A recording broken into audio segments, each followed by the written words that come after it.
Alexis Poulain, sans réserve, l'édito.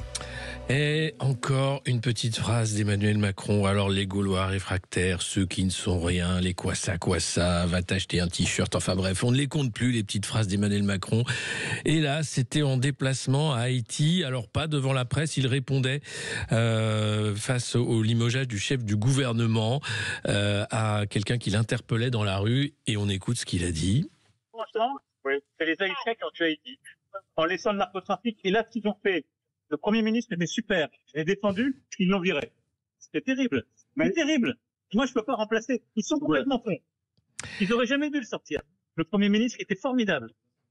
Et voilà, s'ils sont complètement cons, les Haïtiens. Bah, c'est le président de la France qui dit ça. Il y a pas ça joue, c'est formidable. Alors évidemment, Haïti a convoqué l'ambassadeur de France après ces propos inacceptables tenus par le président de la République, qui se défend en disant que c'était en off. Alors on a le droit de dire que les Haïtiens sont complètement cons.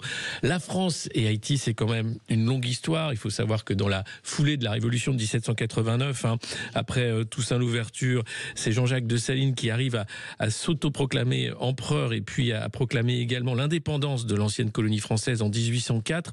Il y a eu un massacre, évidemment, de la population française qui est restée derrière, 3000 à 5000 personnes. On parle même là d'une portée génocidaire de ce massacre.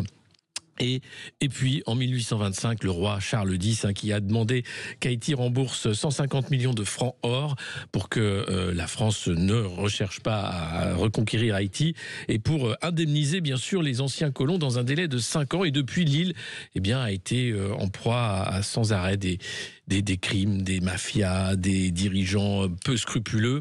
Et la France, comme les États-Unis d'ailleurs, joue un jeu trouble en Haïti qui fait que cette phrase d'Emmanuel Macron était une insulte supplémentaire, évidemment, au-delà de dire que les Haïtiens sont cons, par rapport à la position française depuis des années sur cette ancienne colonie, île indépendante, qui a été punie sans doute parce que c'était la première des révoltes d'esclaves qui obtenaient leur liberté. Donc voilà, on va parler de toute façon dans un instant à partir de 13h avec Michel Fils de ces petites phrases, de ces dérapages d'Emmanuel Macron qui font beaucoup de mal à la diplomatie française et qui ne devraient pas être dans la bouche d'un président, comme le disait François Hollande. Un président, ça ne devrait pas dire ça.